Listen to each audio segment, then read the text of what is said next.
A roll-up finish in a Hell in a Cell match for real? That's what we got. You know what? Whatever. It is what it is.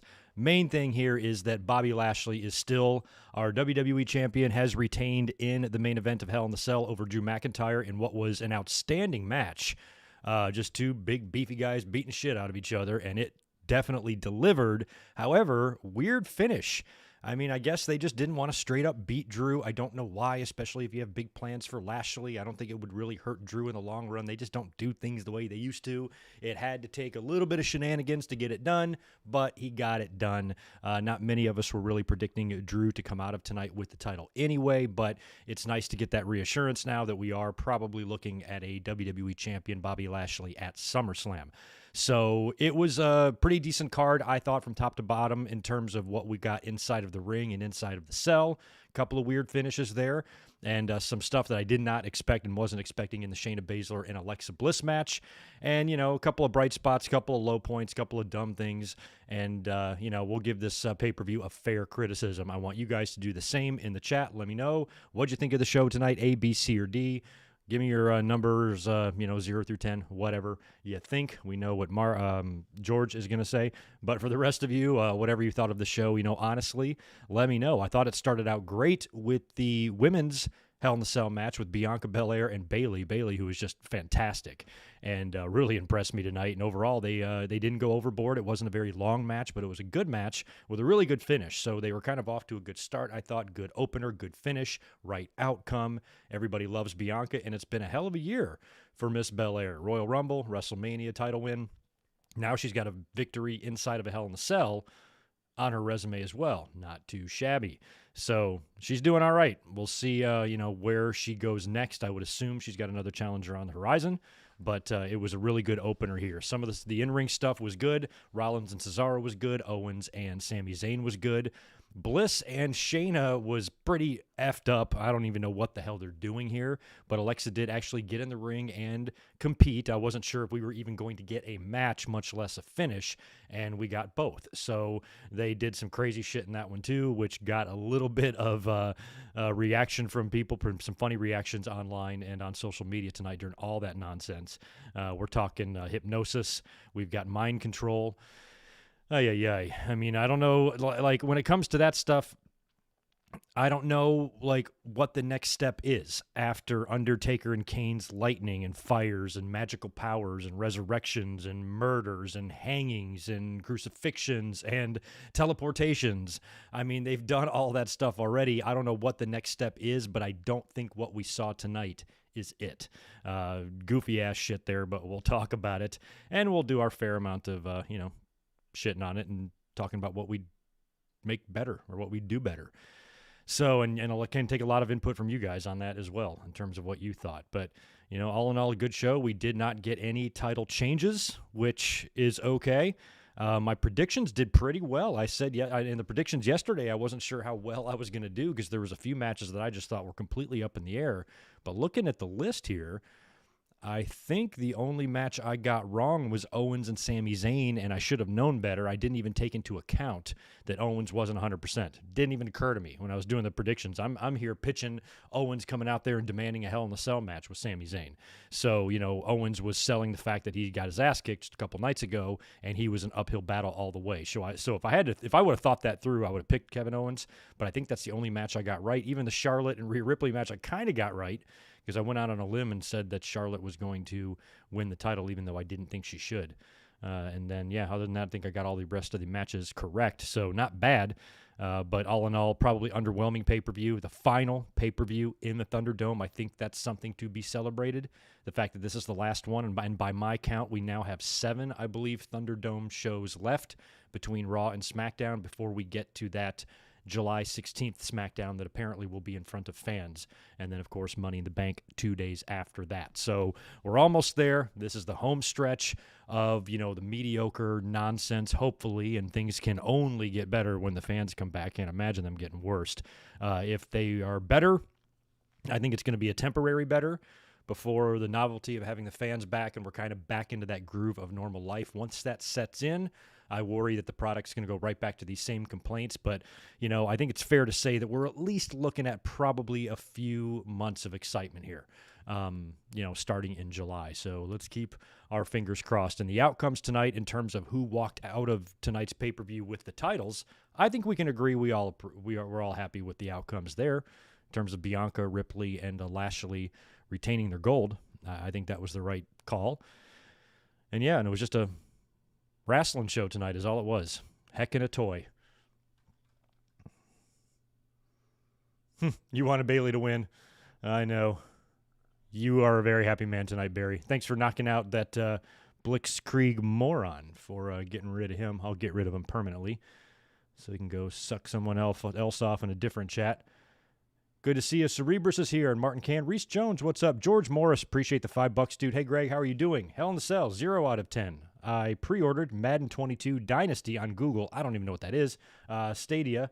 Don't know what that is either. How was your Father's Day? Mine was good. My cats didn't get me jack shit, so I'm a little bit mad at them, and I spent the morning at work dealing with a little bit of a brunch, but it was mellow. It's not like Mother's Day, but in order for me to make sure I'm here for Hell in the Cell, I needed to go put a couple of hours in today, so I did that. It was very nice. Got it over with quickly, and was able to be here to watch the pay-per-view. We almost didn't see it. They had a few difficulties at first. Everybody was tweeting about it. I think it took about 3 or 4 minutes for most of our feeds on Peacock to come through. It just said, coverage has concluded. I was like, well, that's the fastest pay-per-view ever. And once you refreshed it a couple of times, it did work. But it just adds to the more anger and more frustration and just dissatisfaction with Peacock. I mean, it's been horrible. The platform's terrible. I miss the WWE Network. I think everybody does. And luckily, it was a minor deal. It's not like we would have missed anything. It was just the kickoff show that we weren't getting. So all we were getting there is just recaps and ridiculous table discussions with Jerry Lawler and stuff and JBL. So who really cares? And they got it cleaned up. But we nearly had a problem there. Other than that, not much else with the pleasantries. Good to see you, Kevin. Sex Machine, Sonic, Mike Witt, Timothy, Ungovernable, Wrestle Austin. Here we go. We've got some grades coming in. C, D, B+, C, F, C-. I think C is fair. B+ might be a little better. I think if it's B+, you're awarding those extra points to the talent. There was some, good efforts tonight. Like I said, that Omen in the beginning of the show with Bianca and Bayley, I thought that was a really good start, and Drew and Bobby just beat the shit out of each other. And Sami Zayn and Kevin Owens, I'm not sure if Kevin Owens is legit hurt or not. He took a stiff kick from Sami in the finish of that match to his face. They kept showing the replay of it, and his whole face moved. It was awful. So hopefully he's all right and he doesn't have any concussion, broken jaw, broken head, shoulder, some sort of a tear. He looked like he was injured. He's a very good seller if he's not legit injured.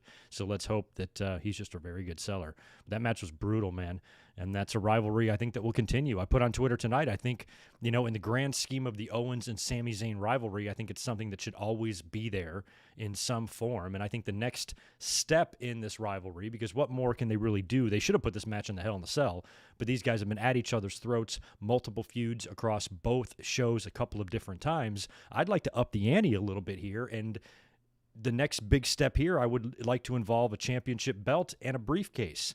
Have one of these guys win the title, preferably maybe Kevin Owens, because he's already been champion before, so they could probably, get some title shots for him without an issue. He could win a title. Sami Zayn can pick up the briefcase, cash in on Owens, just adding to their, ridiculous rivalry. I think it would be something fun for them to look back on when they're old men. Holy shit, what a run we had when we were in WWE. They can put each other in the Hall of Fame. It would make great video package material, and it would be great for their story. It doesn't have to be this year, but, at some point during this, during both of their careers in the company, assuming they both stay there, of course, that would be fun, especially if it was Sami doing it to Owens. I mean, it doesn't matter either way. It could go the other way, too. Sami could be a babyface. Owens could be a heel in a year and a half, and he cashes it in on Sami. That would be awesome, too. But anyway, I think they've got lots more they can do. They're fun, and never get tired of seeing them work together. Kind of let down in the Charlotte Ripley match. We haven't really been interested in that program and feud anyway, and it doesn't look like it's over based on the finish there. So Anyway, that's my kind of overall thoughts there in a nutshell on the show. We'll go through this stuff match by match, try to gauge your input here about some of your opinions, that sort of thing, and talk about what we might see tomorrow night on Raw. And now we have to start thinking about Money in the Bank. Now shit's going to get real because Money in the Bank is going to have fans. It's going to have a jacked crowd. We could see some big surprises there. Maybe a Becky return if they don't want to wait until SummerSlam or they don't want to wait until a Raw or SmackDown. Just bring her back strong. We pitched the idea yesterday of her doing what she did in the Royal Rumble when she won that. Maybe somebody getting hurt. Maybe even her attacking somebody. I don't know. But replacing somebody last minute is the point in the Money in the Bank match for the women. Winning the briefcase, that would be pretty awesome.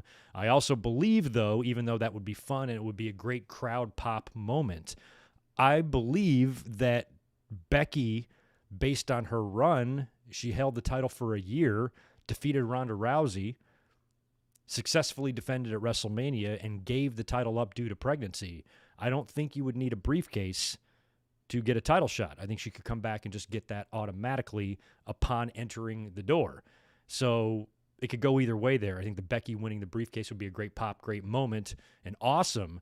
But really, is it necessary when that briefcase could go to somebody else who could actually use it and Becky can just get a title shot? Becky can just get a title shot at SummerSlam. She needs not win a match. It does not matter, at least in my mind. If I'm a management, if I'm Adam Pearce or Sonya Deville or whatever, based on the fact that she never lost the title and had a hell of a run with it, you should automatically give her a shot, just like Brock gets, right? So I think you could do it either way there, and it would probably be satisfying because we're all ready to see Becky back. But tomorrow on Raw should start at least setting the table for Money in the Bank. I don't know if they're going to start doing qualifying matches right off the bat. They might, or they might wait a week to start that. Don't know. But bottom line is we can probably start talking about real likely candidates to win, and now that we're going to start getting some qualifiers on TV and shit like that. So start placing your bets. Lots of good options. If you are here for the first time, make sure you subscribe. Please smash that thumbs up button for me. Hopefully the audience will grow. This is a pay-per-view Sunday, so hopefully many of you are at least curious what happened at the show. If not, watched it. But some people skipped it. Saw a lot of that on social media today. People just, I'm just going to skip this one. You felt like WWE could phone this in. You could argue here that they did, but the talent kind of came through from a physical standpoint. But really, it's the last Thunderdome show. They're not going to give us anything earth-shattering here. They're not going to do anything crazy, give us a big return, a big surprise, a big swerve, a big title change. None of that was really going to happen here. And they just kind of wanted to get through it, get on the other side of it. Now we're heading to, bigger and better times. So it was definitely a skippable show. I mean, if I would have missed the show tonight, it wouldn't have been a big deal because they're going to recap the fuck out of us tomorrow night on Raw. So if you didn't see the show tonight, just watch Raw. They're going to show you 67,000 fucking times each what happened in these matches, repeating the same thing and hammering it and tattooing it on your brain until you pass out. So look forward to that tomorrow night on Raw. But like I said, at least we might get some Money in the Bank implications tomorrow, and at least that's something for Raw, and it won't suck as bad as maybe some recent Raws have sucked in the past. How Wheezy, not sure if I hit you earlier. Thank you for being here, dude. Good, I got Barry in here. I need some monkey wrench help. There you go, Deshaun. All right, let's get into the pay-per-view here. Let's start running through the card, I guess, and we'll stop and pause in between each match, see what you guys think about some of the stuff. On the kickoff show, we did get a match, Mandy Rose taking on Natalya. Not much to say here. Decent, couple minutes. Natty wins with the sharpshooter, I guess, seemingly continuing the rivalry with Mandy and Dana and the tag team champions because Tamina was out there and Dana was out there as well. So we'll see. Not interested in really that program either, or the never really ever cared about the women's tag team titles, and that's not because of the talent. It's because of WWE. They just don't care. Anyway, main card time now. We'll get into that because this was good stuff. Started out great. We knew, I think they announced that earlier on in the day, that it was going to be the SmackDown women's title defended in the Hell in a Cell to open up the show. Bianca Belair defending against Bayley. We saw what happened on Friday on SmackDown. Bayley kind of putting Bianca down, holding up the title and laughing in her face and all that shit. There wasn't any sort of a scenario here that was going to see Bayley win the title. She's just come off that run. It's Bianca's time. She's on a roll. I would love to see Bianca, Sasha 2 at SummerSlam. I'd be into that. Don't know if they're going to do that or not, but you'd think Bianca's going to move on to something else here after this. So we kind of figured that Bianca was just going to get past Bayley here, and Bayley did her part, man. Bayley is so good. I've even put this on Twitter earlier during the match. I feel like Bayley, she's got so much like range and she's pretty damn versatile. I feel like Bayley, in terms of just overall talent, what she can do in the ring and from a charisma standpoint, I feel like she should be the Charlotte of the division more than Charlotte. And this is a Charlotte defender. I'm not even one of these delusional crazy ass bags that's frothing at the mouth with hate over Charlotte. I actually like Charlotte, but Bayley I like better. I think Bayley is better. I think Bayley's better in multiple categories than Charlotte. And it's the little things that she does, the little tiny things that can make a match so much better, which is why she's so smart. And I felt like, went all out to really help make Bianca here. And just the way she sells stuff and how crazy and funny she is now. And even during the match here, she tells Michael Cole to shut up through the cage. But it was really good, and it was a really, it was a really good match pretty much from the get-go because both women kind of did a good job body language-wise selling the importance of the match. Bayley came out there very serious-looking. Bianca was not playing any games either. Bianca had awesome gear. I thought that it kind of reminded me of what Shawn Michaels wore at WrestleMania 11, and then somebody else told me on Twitter it kind of reminds them of like WCW Booker T, and it does. It did have that Harlem Heat vibe because it had the flames on the side. So she looked awesome. Very innovative use of her hair in this match as a weapon, which I like. At some point in the future, somewhere, somehow, somebody's taking the Brutus shears to that ponytail, and when that does happen, it's going to be unbelievable heat. What if Eva Marie does it? Oof. Yikes. She might have to go into hiding. It's going to happen one of these days, but Bianca was pretty innovative with that. That was fun. Bayley had gotten a hold of her hair at one point, tied it onto the ring rope, which was innovative, but then when she went, she might have gone for a running knee or something on Bianca, and Bianca moved and stretched out the hair, and Bayley tripped herself over the hair, which was an awesome spot. Kendo sticks were back this time around. Bayley tried this in the last Hell in a Cell match she was in. She had like kendo sticks taped together and she bridged them over the ring and the cell and then like took a bump through them. But it didn't look, I didn't like it the last time. I didn't like it this time either. It reminded me of the Jerry Blackwell spot in the Wrestle Rock Rumble from the AWA, that horrible rap with everybody from AWA. I mean, Perfect is in that, and Sean and Scott Hall, and oh my God, it's awful, but he jumps on top of just two boards that are like taped together. It doesn't even look impressive, and it's supposed to look bad or something. I don't know. Just reminded me of that. Wasn't a fan of that spot. I much preferred the spot that the Usos and the New Day did a few years back where they wedged him in there with the kendo sticks. That was good stuff. A lot of brutality here as well. Ladders, chairs, and steps. Props to Bayley for selling how heavy those steps are. I mean, they're not light or anything, but, anybody can kind of pick these things up. But Bayley, the way she was, straining to get him in the ring, I like it. Like I said, it's the little things with Bayley. She's so good. She does a couple things that, you don't even notice sometimes until you see it the second time around, and she's such a pro, man. Bayley is such a pro. I'm becoming more of a fan of her now than I think I ever have, and she just worked her ass off in this match.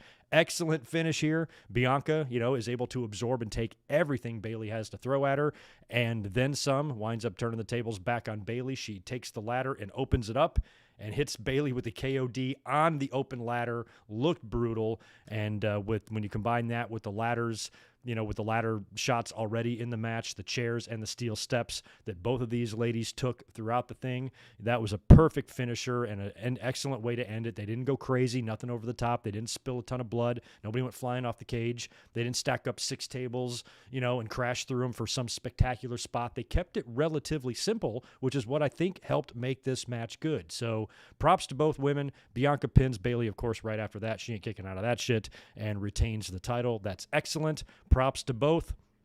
Would like to see Bayley move on to something more awesome, maybe during draft time, maybe back to Raw, who knows. I think a feud with Becky or something like that would be fun as well. But I think, Bayley ain't going anywhere, and I think she's probably just as strong as ever here despite this loss. And this is another big feather in the camp of Bianca, who's had an awesome year, winning the Royal Rumble, beating Sasha at WrestleMania, and now Bayley inside of a Hell in a Cell. and now she's likely going to face somebody pretty major at SummerSlam. I'm hoping they don't do a cash-in, with the briefcases. I hope, maybe one of them is okay to do an overnight cash-in or a one-night cash-in or, something like that, or maybe do one at SummerSlam. But the other one, I don't want to burn both briefcases 4 weeks after the pay-per-view. You know what I mean? So I hope they just choose it wisely here, and Bianca will not fall victim to a Money in the Bank winner until at least SummerSlam, and they don't take the belt off of her any earlier than that. Same goes for Bobby Lashley. And when it comes to Lashley and Roman, right now, I think either one of those guys could be susceptible to a Money in the Bank cash-in. It would be a great way to get the title off of one of them without beating them, kind of thing. So that would be quite the moment if somebody did come in and cash in on Roman, after victory or something like that. So all sorts of speculation: who will be champion, who will win these matches, who Roman and Lashley will face at SummerSlam for one, because there's rumors about Brock Lesnar today, that Fightful Select had broken, and we've heard the John Cena stuff. So I think WWE is still juggling ideas. I don't even think they really know what the matches are going to be at SummerSlam. All they know is they're probably going to be pretty big. So we'll see what happens. Seth Rollins could even be involved in that. Got the monkey off his back tonight, beating Cesaro. Don't know. We shall see.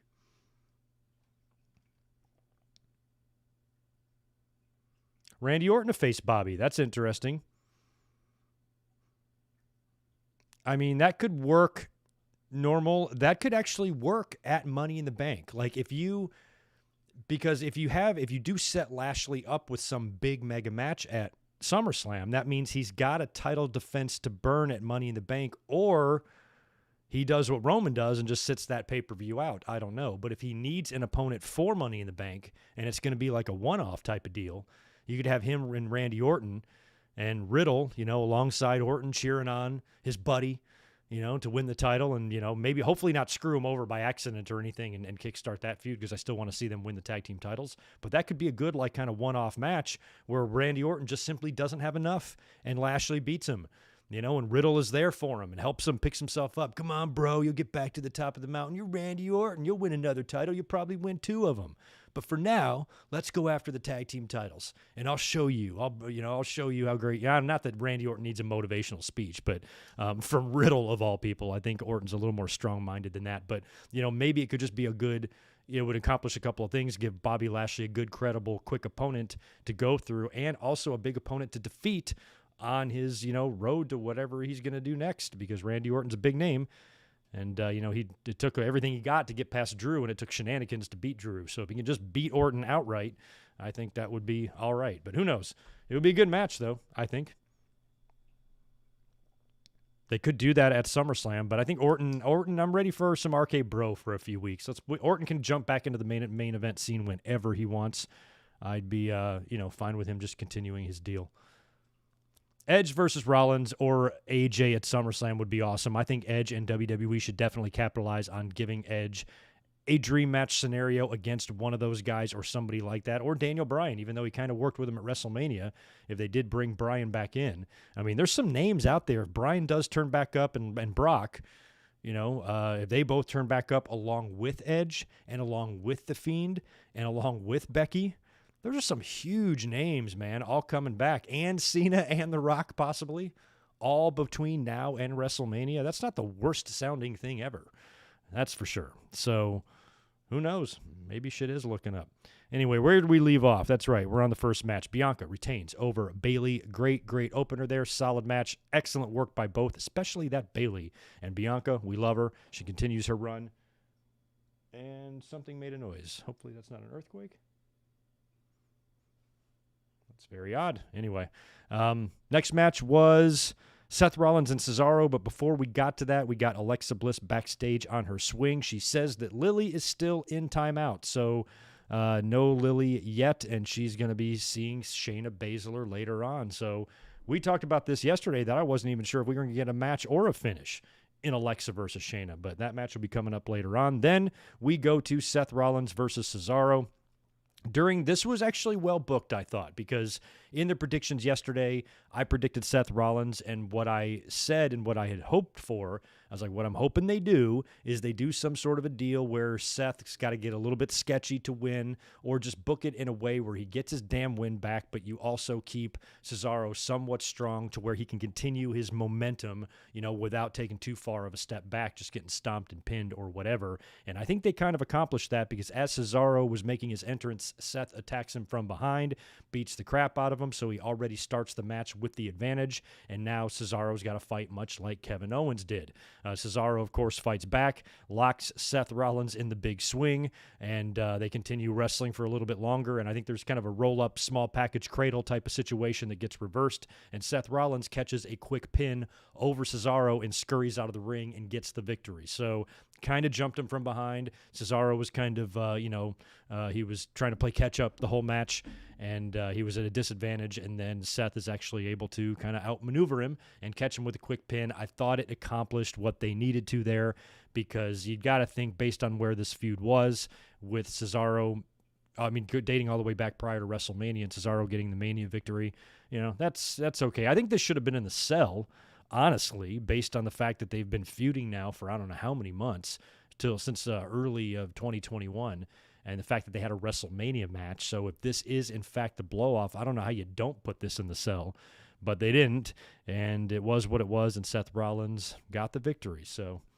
we'll see where everybody goes next. Seth could be headed for a matchup with Edge. Cesaro could be headed for a matchup with Edge. It's very possible. Who knows? I guess it's probably largely up to Edge. I'm sure WWE's got input too. They probably know who they want it to be. But I don't know. Maybe Edge just says, hey, I want to work with this guy, and they just oblige him. Don't know how it works. So we'll find out.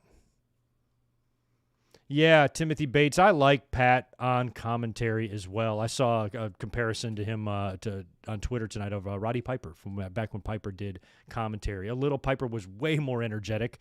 Pat's got that voice that's kind of similar to Roddy, but Roddy was just so cracked out all the time and a little bit louder, I guess, at times. But McAfee's good. I think him and Jimmy Smith are very good. I've got no issues with him, because I largely don't even pay attention to the commentary. I just tone it out. And when you notice somebody, I think that's when it's actually a bad thing. Like Verk, I just felt like his voice wasn't fitting. With week 1, by the time we got to segment 3 on Raw with Jimmy Smith, he had already just kind of, dissolved into my brain. Like I wasn't even really paying him much mind. So he's doing well. So's McAfee. We need those breaths of fresh air from time to time. But I don't even trust, the commentary teams now are so meaningless and they get changed so often. I don't even care, really about them, but it's nice that they don't suck right now. It's got to be a tough job. After that, Deshaun, what's up, dude? Appreciate the $2 from you. Roman versus Dominic versus Kofi versus Bobby at Money in the Bank. Holy shit. No. Oh, sorry. I thought you were pitching a fatal 4-way. I'm like, no way, bro. I see what you're saying. Roman versus Dominic, Kofi versus Bobby. Dominic. Why not? He's going to get killed, but a kid like that getting a title shot, it's not the worst thing in the world. Dustin Rhodes got a title shot when he was young. I think David Flair even got one. Why not, especially if he gets murdered? No, I can't even imagine that match being made. It's going to be an annihilation. I mean, Roman might put the kid over a little bit, let him, take some moves, take a frog splash or something, a couple of kickouts, near fall before ripping the kid's head off and eating it. We'll see. I feel like there wouldn't be much of a, that wouldn't be much of a match. Like in terms of, you talk about predictable, we'd be viewing an execution. The fans, hey, buy Money in the Bank so you can watch this kid. And plus you got to remember, fans are going to be back. So, I mean, what are they going to do? It's going to be like, what's it called? An Idiocracy, where the whole stadium rehabilitation, and poor Dominic's going to get killed. And Kofi versus Bobby, I can see. That's one I should have pointed out earlier when we're trying to think of a quick opponent for Bobby Lashley, and somebody mentioned Randy Orton. Kofi Kingston makes a lot more sense. So we'll see how that plays out. We'll probably get some seeds planted mañana on Raw. And Bray Wyatt, Wrestle Austin, I think will be back kind of with the fans too. I think The Fiend will return. We'll see him. Who knows if he'll have a different look or what the hell's going on if there will be any association with Alexa Bliss or not, or if she's just full on doing her own thing now. It's about time to talk about that match. It was nuts. It was crazy. Alexa Bliss versus Shayna Baszler up next. So Alexa actually wrestles. She comes down to the ring. I don't know what the stats are on this. I don't know when the last time she actually got in the ring. She didn't do this on Raw recently, did she? I don't even remember. She might have, but this is an actual match. She's got her weird, crazy Alexa Bliss gear on. And Shayna Baszler, I think, is even interviewed backstage at Gorilla prior to going out there. She's got Nia Jax and Reginald with her, and she kind of seems agitated, a little bit nervous, goes out to the ring. We get the match. It begins. Shayna's, dealing with Alexa, but Alexa's kind of freaking her out with a lot of her mannerisms. She's displaying a wide range of emotions throughout this entire match. She was happy, sad, angry, all rolled into one, frequently interchanging. She's got this new weird crawl, kind of like it would be her answer to Bray Wyatt's crab crawl, where she kind of puts her arm over her leg or her leg over her arm or something crazy. Like when you're in one of the horror movies, when you're crawling out of the TV screen, you know what I'm talking about. So she's kind of doing that now, really kind of messing with Shayna Baszler a little bit. But Shayna takes control, starts beating down Alexa, and Alexa's being very vocal, and she winds up turning Alexa over and stomping on her arm, and she's just selling it hard. Ow, screaming like her arm is broken, and then busts out into laughter, which kind of freaks out Shayna Baszler a little bit, especially since, she now seems to be impervious to pain. She hits Shayna Baszler with a DDT. Shayna kicks out. Alexa, a lot of laughing, a lot of smiling, a lot of screaming, all this stuff. Finally, after the DDT to Shayna, I think she tosses Shayna to the outside. Nia Jax and Reginald come around to the front of the ring to try to help Shayna Baszler out. And on their way over there, Alexa kind of locks eyes with Nia Jax, and she looks at her, and Nia looks like she's in a trance, and then I think Alexa screams, and then Nia Jax screams, and I guess basically she mind controls her into bitch slapping Reginald right across the face. Reginald goes down. Nia Jax looks confused, like she just snapped out of it, being possessed or whatever it is, and that's enough to, confuse the two of them, while Alexa deals with Shayna Baszler, who locks her in the clutch. And Alexa, I guess by hypnosis, is able to break the clutch with her mind. Yeah, I said that out loud. Wound up turning the tables on Shayna Baszler, putting her down, climbing to the top rope, hitting Twisted Bliss for the win, and beats her. And it was basically a 3-on-1 handicap match. You had Nia Jax and Reginald out there, and Alexa was able to overcome all of them with mind control and voodoo. So this is getting out of fucking control. And what made this worse is that before the match, they decided on Hell in the Cell, because we need this as fans, to show us I don't know what it was, a 3.5 or 4 fucking minute long recap package of all the dumb crap they've already done with that nonsense they did a couple of weeks ago on Raw in the main event that not one single fan had anything good to say about. It was universally shit on by everybody. So by all means, show us a replay of that. That's what we need. And then they go through with this, and it's dumb. Like, now I'm not criticizing the mind control itself, because like I said earlier, we've seen a lot of dumb shit in wrestling with characters much bigger than Alexa Bliss, namely Undertaker and Kane. Think about what they've done, like I said earlier, with the lightning bolts and the fires and the deaths and the resurrections and the murders. They've hung people. They've killed their parents. They've killed each other. They've buried Paul Bearer in cement. They've shot people in the ass with lightning bolts. They've teleported from different parts of the arena. So when you do all of that, why is what Alexa Bliss did weird? So I get that argument totally, but I guess it's just all in the execution, because this came off dumb, and it came off, just what the fuck are they doing kind of thing. And it just doesn't have the same magic. So yes, these crazy things, it's not, I think if just executed better, maybe could work. I don't know about the mind control stuff, but I'm surprised they didn't try the mind control bullshit with Undertaker and Kane. I'm really surprised at one point they didn't switch brains, and then they started wrestling as each other. I actually am surprised they never went there, because they literally went everywhere else with those two. So nothing is off limits when it comes to goofy shit, magical powers, whatever. But this was just, this isn't the next step in those type of characters or storylines. If you do think those things have a place in wrestling, fine. but do it right. I mean, this was just, odd. And so Alexa Bliss was off to a great start. I still think she's very good in this character. I do.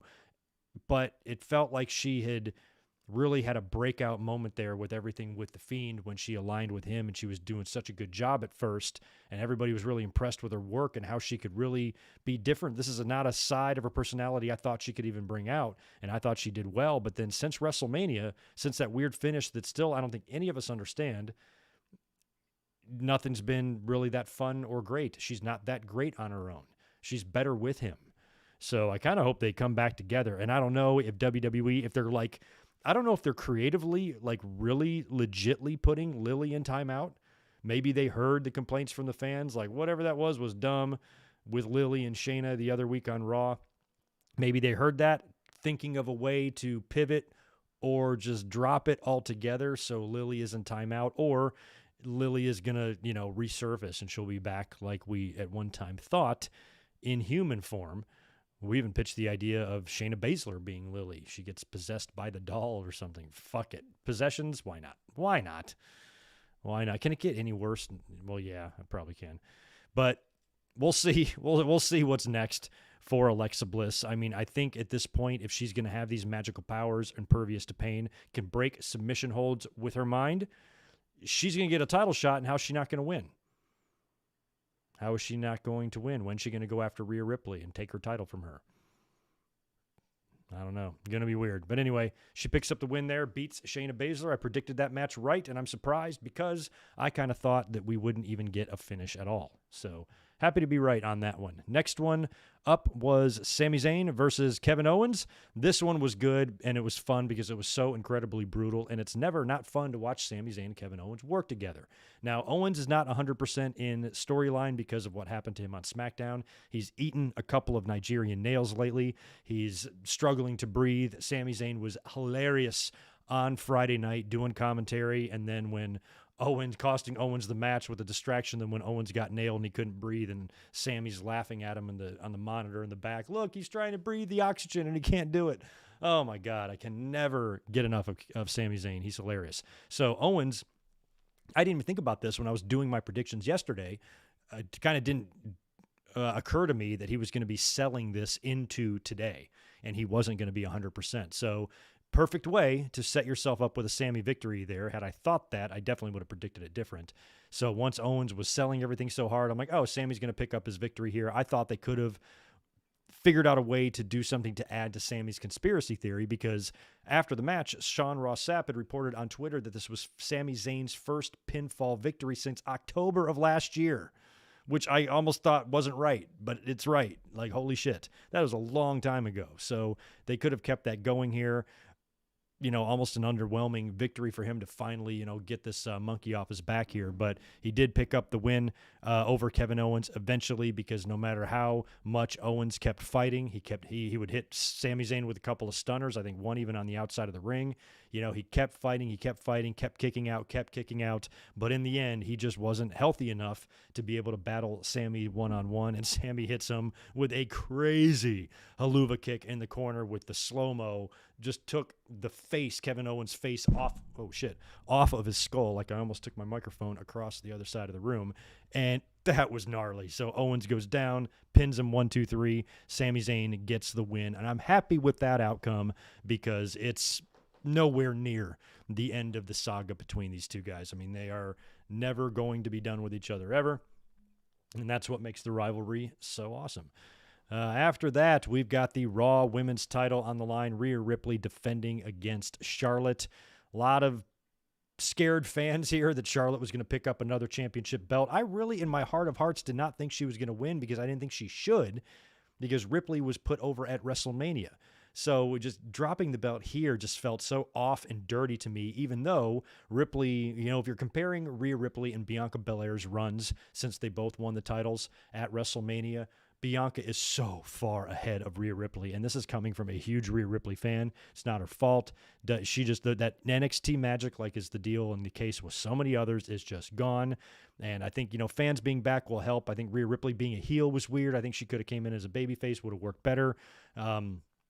But overall, I've been much more interested in what Bianca's been doing on SmackDown than what Rhea is doing. And plus, this feud with Charlotte just doesn't, it's not interesting me. I'm not invested at all. First time around, I thought was going to be pretty great, and then COVID hit and screwed everything up.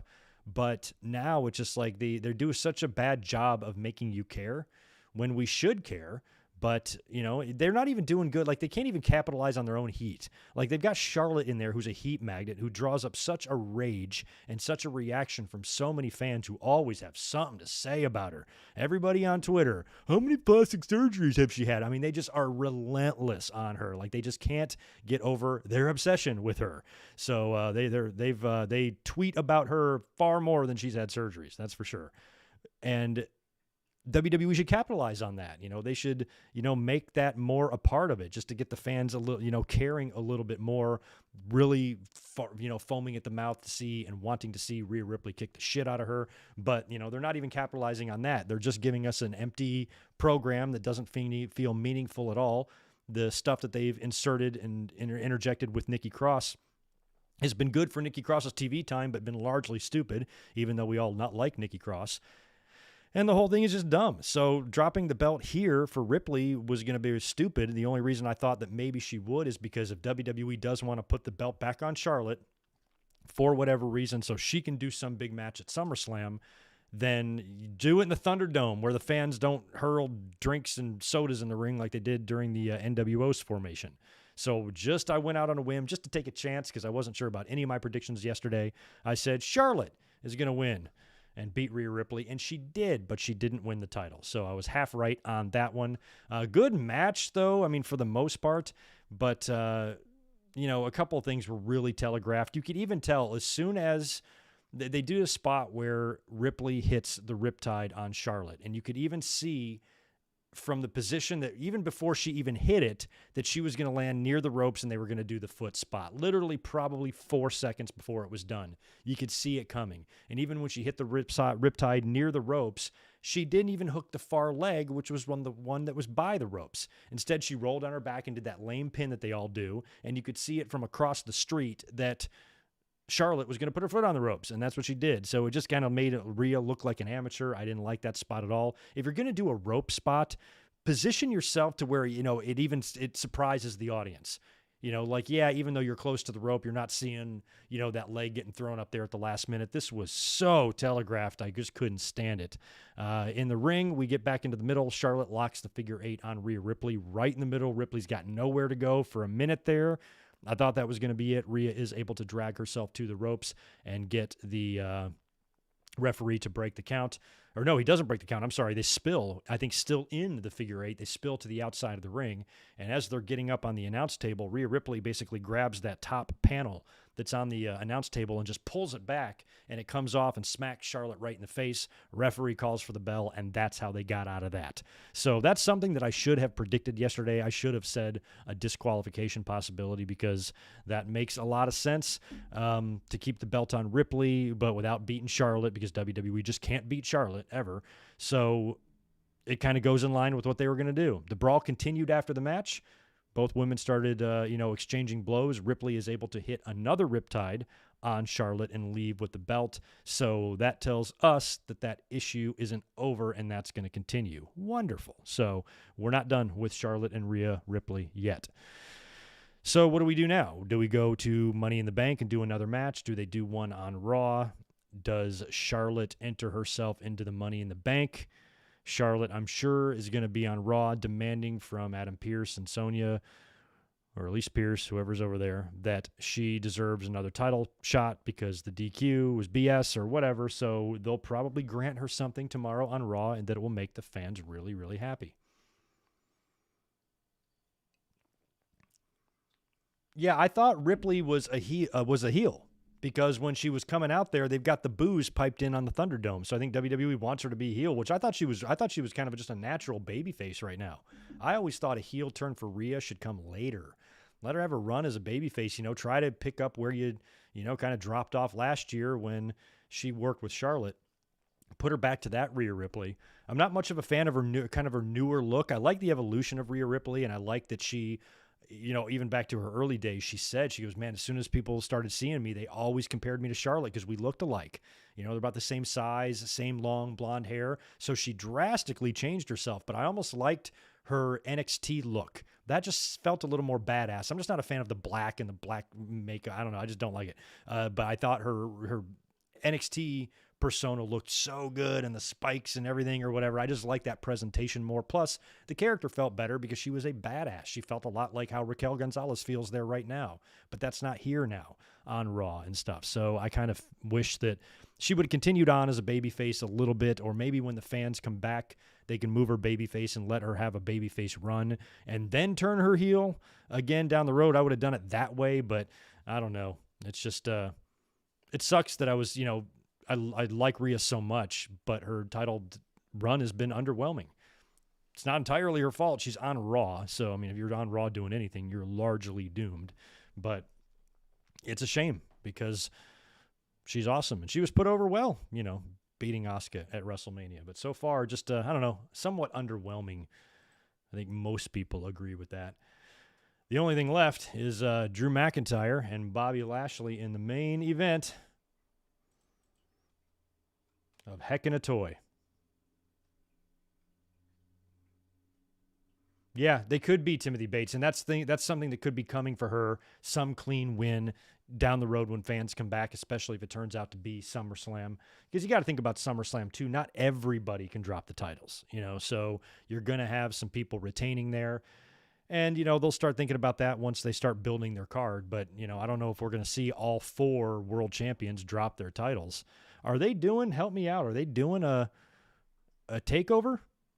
I better know that. I'm going to be at SummerSlam this year. And I know the WWE's running a live event on Sunday, the day after SummerSlam. I was thinking there was a takeover, but there might not be at the CWC.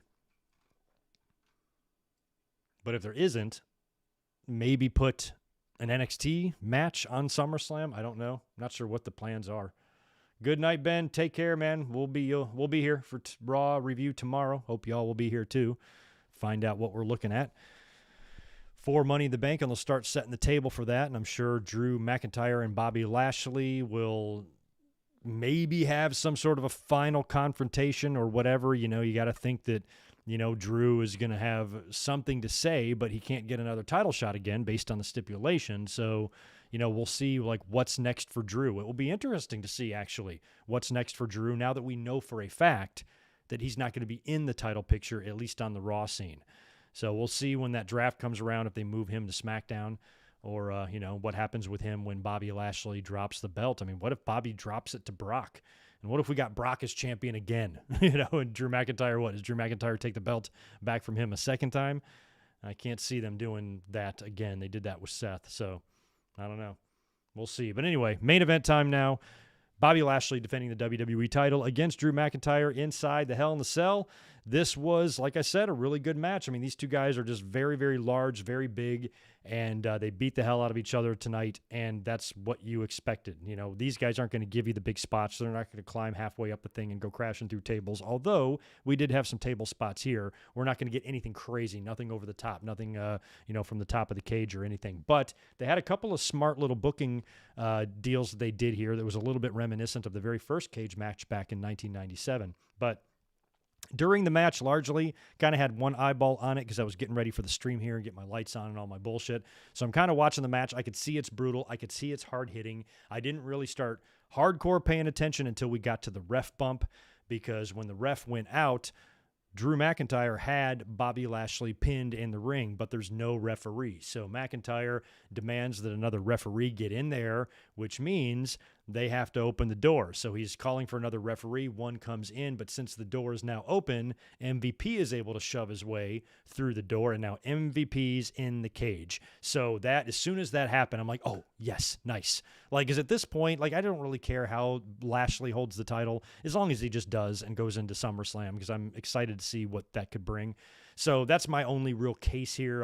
If it was up to me, yes, I would love to see Bobby Lashley just hurt lock and beat Drew clean, but I'm beggars can't be choosers here. So once MVP entered the cage, I'm like, yep, there you go. There's your finish, because nothing's illegal in a Hell in a Cell match. MVP can be there and nobody can do anything unless they come out there and physically remove him.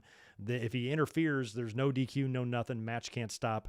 We need a winner. So MVP was going to be all over this thing. So the new ref gets in there. And of course, Lashley's still injured. Drew nails Lashley with a Claymore for the new referee just to count the fall and award Drew the title. But since MVP is in there, he pulls the referee out. So that was going to be a theme here. MVP, this is now 2-on-1 handicap match is what Drew McIntyre is doing. He eventually gets his hands on MVP, hits MVP with a Claymore, so he's neutralized.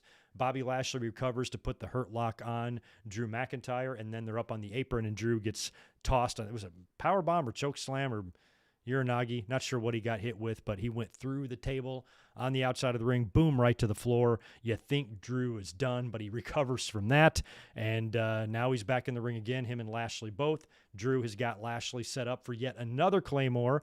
MVP grabs on to Drew McIntyre's foot, and then in the weirdest finish I've ever seen, Lashley comes up from underneath Drew, rolls him up, and gets a quick 1-2-3 pin.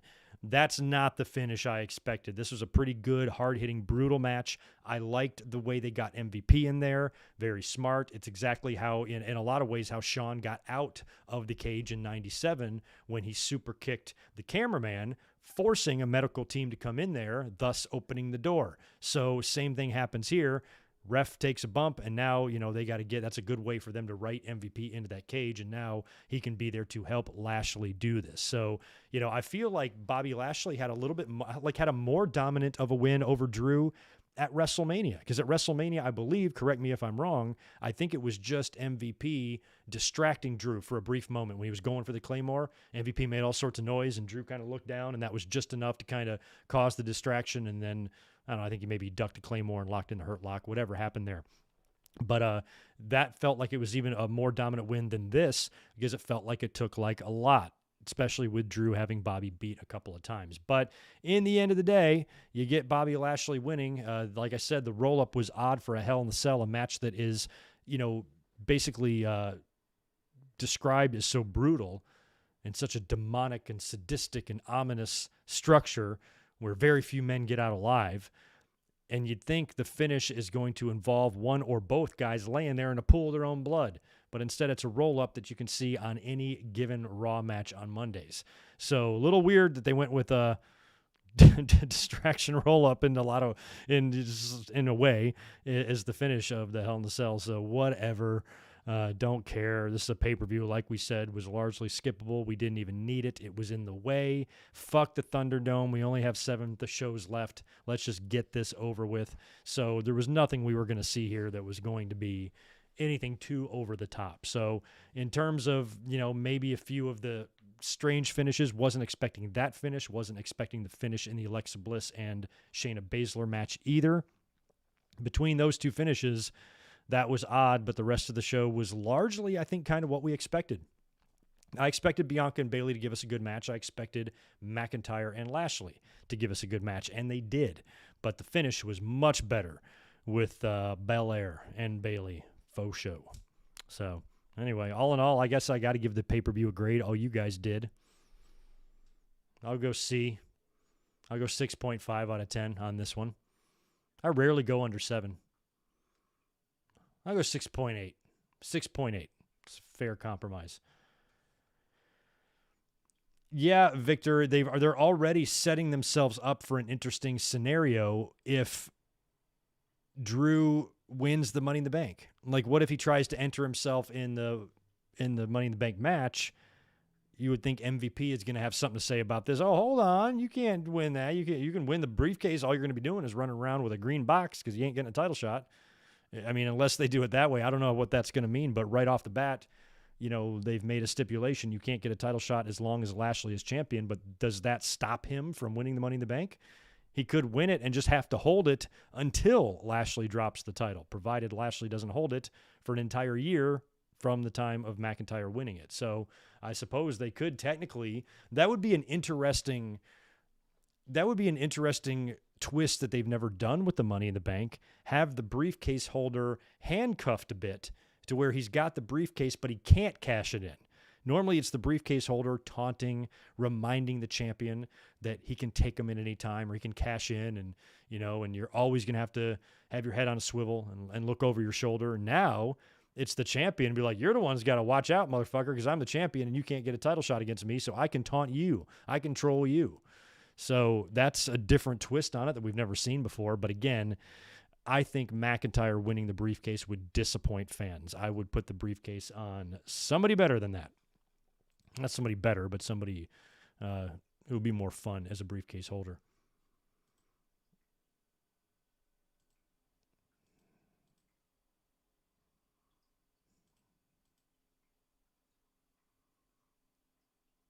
Dang, Atomic Cody, happy birthday to you, man. C- on your birthday? Yeah, that'll happen. Yeah, you're okay, Atomic. You've got McIntyre winning the Money in the Bank. I wouldn't give it to him, but you could. But I also think I never care about those stipulations that if you lose, you can't get a title shot again. Fuck that. They can always get out of that. Cody's got that going on right now in AEW. Do you honestly think Cody's never getting a title shot again? They did it with Luger back in the day. They did, he had the stip that happened at SummerSlam in 93, but then yet again at WrestleMania that next year, he's facing Yoko for the title. So and he did that by way of winning the Royal Rumble. So and that was actually the stip too. I guess he can't get a title shot unless he wins the Royal Rumble. So with McIntyre, it might be the same thing. If Royal Rumble was on the horizon and the same stipulation existed, then he could win that and void that stipulation. Maybe the Money in the Bank does the same thing. You'd think MVP would have to put that in there, saying nothing can trump it. No Money in the Bank, no Rumble, no number one contender match, nothing. Will change the contract, basically. I saw that yesterday. Blue Meanie reported dead on Wikipedia, but he's alive and well, and tweeted a screenshot saying, hey, Wikipedia, I'm alive. Fix it. And they did. Yeah, we've seen the draft stuff. I guess that's going to come like a week after SummerSlam. I'll be at the post-SummerSlam Raw here in San Diego. I think the draft is scheduled for the week after that, or whatever city they're in, and it's going to be bridged across the Raw and SmackDown that week. Stephen Harris, yeah, I'm drinking a beer right now. Maybe you're drinking one. Hopefully I didn't spoil any endings for you if you're a little bit behind on the pay-per-view.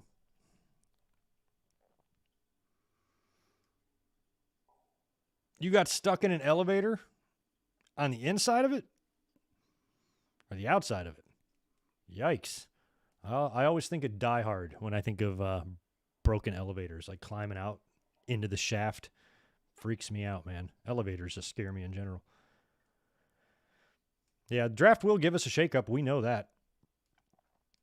Yeah, Drew can cash in on another brand's champion, but I think he can anyway with the Money in the Bank, so he could do that. But, what if he wants that? Maybe he just has his heart set on the WWE title and he wants to figure out a way to do that regardless. I think the Money in the Bank should trump a stipulation like that.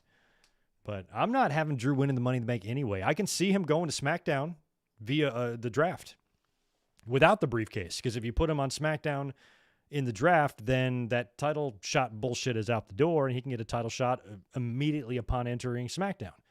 And he's got a history with Roman Reigns, and that could be a fun program or something for the fall if they did that. So I think the briefcase for Drew, I think, is totally unnecessary. Because otherwise, all it would accomplish is giving him another match with Lashley on Raw, or, it has him challenge the SmackDown champion, which I think he would anyway. He's been involved in the title picture on Raw his entire time since winning the Royal Rumble last year. So it would be the same thing on SmackDown. It's not like he's going to be on there wrestling for the Apollo Crews for the Intercontinental title. He's going to be in the mix. He's going to be mixing up with Roman and all the other top contenders. So with someone like him, a briefcase doesn't really accomplish anything. Putting the briefcase on somebody else, can be a lot more fun. Putting it on, wouldn't you rather see it on Kevin Owens than Drew? I'd rather see it on Sami Zayn over Drew. There's a lot of guys I'd rather see it on. Go old school. Put it on Seth. Put it on Edge. Edge might be my top pick. just for the nostalgia. I mean, that's a guy that made the Money in the Bank famous twice almost and started the whole thing. Be a good throwback having Edge win it, especially if he came out ultimate opportunist style, because you got to remember, he got beat legit, stacked on top of Daniel Bryan and pinned at WrestleMania. It's not like he can walk right back in and start demanding title shots. So if you want to put the belt on Edge for a novelty run or something, you give him the briefcase and then he beats surprises Roman or something. That would be pretty awesome, and that could just infuriate Roman. Man, I fucking stacked you and Daniel Bryan on top of each other, and now you've stolen my belt. That would be fun. And it would have Edge have the belt back. It wouldn't be for very long, and Roman would, probably destroy him, and maybe we would get the Roman and Edge match that we were supposed to get at WrestleMania. Maybe we'll get that later on this year at the September or October pay-per-view or whatever the hell they're going to call those. So there's options. There's lots of options, and there's big names out there that are likely mostly all coming back in at some point. The only one that might be up in the air now is Daniel Bryan. I think it's clear that Brock at some point is going to be coming in. WWE, I think, is talking to him about SummerSlam, but if not, it will be maybe down the road. But we got Becky, we got The Fiend, we got a lot out there. And still talk about Aleister Black showing his face back up as well. He's another guy at this point, since he's gone and they took the time to release him. Take your time bringing him back. Wait for the fans for that one. And unless they just brought him back and immediately had him pick up what he did with Big E, but based on the way he was let go and the way everybody, knew about the story, you think he's going to get a pretty big reaction whenever he turns up, unless WWE goes back and runs vignettes for him. This is all assuming he comes back in, of course. So when it comes to all of these outside names that are not currently there coming back in, I just hope that they come back in with some fun, and they come back in a good way, in a fun way, or a surprising way, or something that's exciting, not something that's shitty or phoned in or made up at the spur of the moment. Don't advertise the hell out of everybody for weeks. Maybe some of these, you can't have everybody show up as a surprise. So if you want to advertise somebody's return, maybe like the Funhouse with Bray Wyatt or something like that, do that. But I at least want to see Becky or Edge or Cena or somebody like that come back as a surprise when we're not expecting it, because that's going to be some fun stuff. Imagine Daniel Bryan and Edge both turning up randomly in the Money in the Bank match. That would be fun too. If you're here for the first time, please subscribe. And by the way, for those who are in the chat right now, do me a favor and smash the thumbs up button for me. I would greatly appreciate it. Thank you very much. Okay, so thank you for that. So there is a takeover plan on the 22nd. All right, so I'm going to be driving home that day. I'll be catching takeover late. We'll probably do a review of it that night. But I got to start figuring out my SummerSlam weekend plans. So, because I'll be there and then staying the night Saturday night after SummerSlam, and then hopping in the car and driving back here to the Whale's Vagina on Sunday. So I should be able to get here before the pay-per-view starts, and then I'm going to be at Raw the next night. Big, big, crazy weekend. SummerSlam coming up. Zane G, appreciate the $5 from you, man. I heard Lesnar wasn't going to be needed for SummerSlam. Yeah, there was a report coming out later on tonight, though, that I think there's just talks going on. I don't think anybody really knows what's going on with him. They might not bring him in. They might not need him if they can get Cena, and they got enough going on with the card, especially with Becky, Edge, Cena, Fiend. That might be enough, to be honest. Brock is somebody that, you don't want to bring back and get lost in the shuffle, or upstaged, I should say, by some of the other names that are also coming in at the same time. So, kind of spread this stuff out. And if you've got a good chunk of names and you can already kind of envision a card in your head without Brock that looks pretty damn sweet, then don't bring him in. Talk to him about coming in after that. Survivor Series, Rumble, Mania. It'll be here before we know it. It's going to be Christmas in 2 weeks, the way time flies these days. So I think either way is cool with me. If you can get him in there, give him that dream match with Lashley, MVP tonight, tweeted out that Lesnar fears Lashley. So there's substance to these rumors. Not really rumors. They've been confirmed, at least by Fightful Select, who's accurate. So they might get him in now. Maybe plans have changed, or maybe they thought they weren't going to use him. Now there's a chance he'll come in, or he'll listen. And the options are unlimited, it feels like, for Lesnar and what they can do with him, Roman, Cena, guys like that. Kylan Davis, thank you for the $1, man. Appreciate it.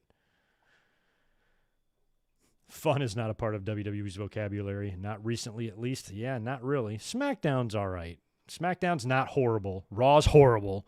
Raw is an absolute pain in the ass, complete chore, and a nightmare, waterboarding torture to watch. But SmackDown is not that bad.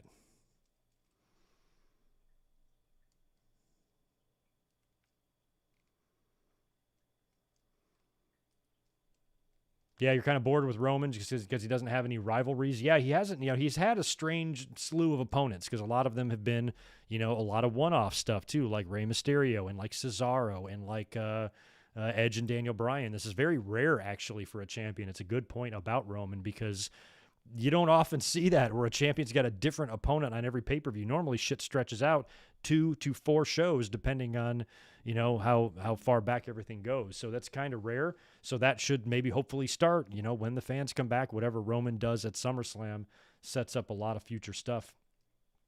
He's got some rivals. Brock will be back in the mix. I think him and Drew have unfinished business from last year's Survivor Series. So there are stories waiting there for him, but in terms of what he's doing right now, we haven't one time in his nearly year-long run now have I gone into a title match with Roman thinking he could lose. I guess WrestleMania would have been the only time because they made it a triple threat. I'm like, oh, Bryan can eat the pin. They both ate the pin, which is just hilarious to me. So that was the only time. I can't remember in my predictions if I predicted Edge or not. I don't think I did. I think I picked Roman because I was talking Roman winning, for months prior. But, yeah, that's the only match that I thought his title was actually in jeopardy. Haven't even thought twice about it otherwise. So I get that, but I can also appreciate like Roman's work and how refreshing and awesome this Roman is compared to the Roman we saw on TV prior to his return. So I'm still into that. I'm like watching this character. I like the way he talks to Jay because there's a lot what he lacks in rivalry he has in the Jay and Jimmy Uso storyline. And he's got Heyman with him, and Roman's got this tribal chief mentality and his attitude and the tone of his voice and the way he speaks. And the whole package I thought has been very valuable, and it's accomplished something very important, and that he has actually now distinguished the Usos. They have now, Jimmy being out for so long, allowed Jay to make a name for himself and be a really good singles worker and make his own identity. And now that you got Jimmy back, they've got different personalities, a little bit of a different look. And for the first time in a decade, I can legitimately tell them apart and know exactly who's who by the way they look and the way they talk and the way they sound and things like that. So that has actually been a benefit of the storyline as well, being able to get the Usos, over with the audience to where we know their own individual personalities because they're not identical in personality. They might be identical in look, but they are two different people with very different feelings, and how that's all tying in with Roman Reigns. And we're seeing the internal struggles with themselves and with Roman and with each other. And there's meat on that bone, and I'm fine with it. So, I kind of get what you're saying, but I'm not finding Roman boring at all. He's the opposite of boring to me. Zayn, thanks for 10 more bucks from you. With a rumored Rock return to Survivor Series, Lesnar can return there and build up for the lost Lesnar versus The Rock rematch. Lesnar and Rock. I think they could have maybe pulled that off a few years ago. I don't know how good that would really be now, Lesnar and Rock. Because what's the purpose at this point to do that again? Rock couldn't beat Lesnar when Rock was in his prime. Lesnar's younger. I don't even see the reason to really do the match. Only another reason is because Lesnar and Rock both have storylines available with other guys that would make more sense. Both of them have an excellent storyline waiting there with Roman.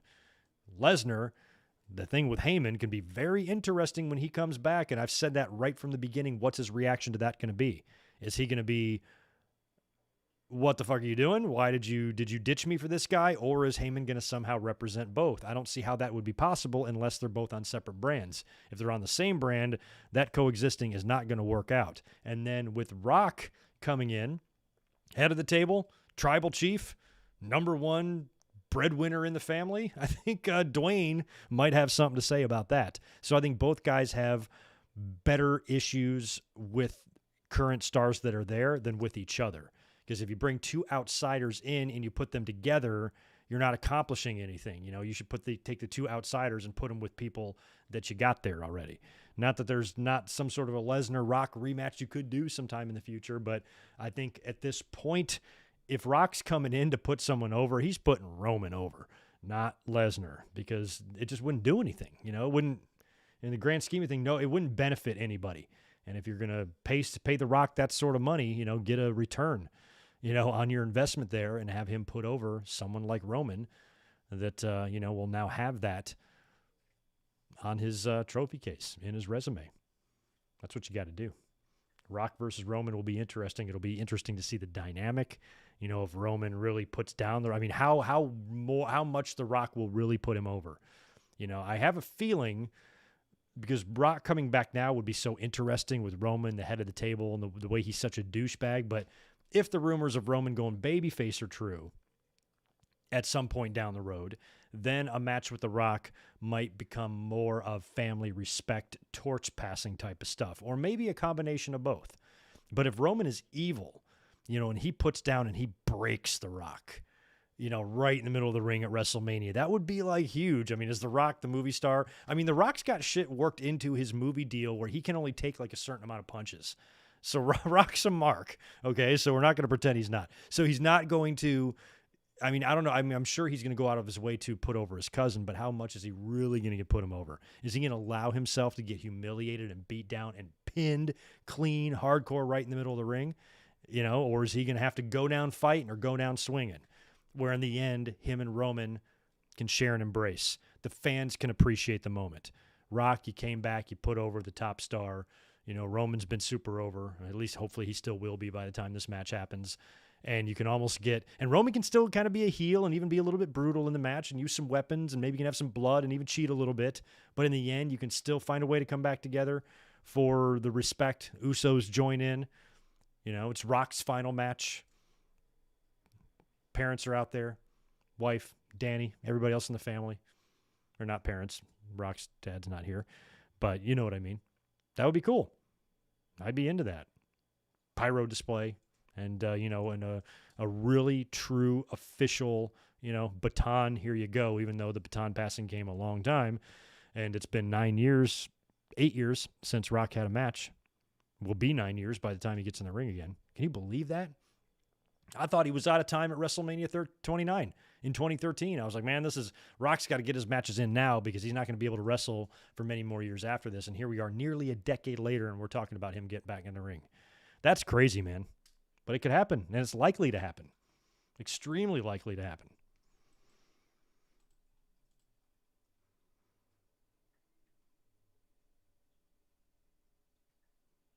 Yeah, if they do a slow tease of heel Seth going babyface on Roman, would get a big pop, and the matches would deliver. I'd be into Seth and Roman. I feel like they've already kind of teased that. And again, there's going to be a group of fans that are going to say, oh, we've seen that so many times. No, you haven't. You know, it's so fucking different. The dynamic would be so different between those guys. Seth Rollins, when he was feuding with Roman, even when Seth was a heel, he was, you know, largely fearless of Roman. You know, he even beat him for the title. Remember, right before Roman got suspended, beat him for the title. And then lost, I think, to Ambrose that night that all three Shield guys were champs in the same night. So this would be different. You know, could do the tie-in to the Shield days, you know, but Roman is so much different now. And Seth has been so entertaining with his suits, and he's been getting a pop and a chuckle out of a lot of fans. Might be a good opportunity to do the slow babyface turn for Seth Rollins and give it another shot. His previous runs as a babyface, even though fans appreciated his work and stuff, you know, nobody really considered him a really good promo, you know, and he didn't have, you know, some of that magic that they needed out of a character or whatever. But now that Rollins has, you know, had time to evolve and he's had a crazy run as the Messiah and what is he now? The Believer or something. I don't know what the fuck he is. He's wearing the crazy suits and he's ripping people's eyeballs out last year. He's a different guy too. So having them come back together now and meeting up again would look different, and I'd be into it. I'd be totally into it. Good to see you, Muhammad. Glad you're here. I think everybody is happy that Bobby Lashley won. We got some twins in the house.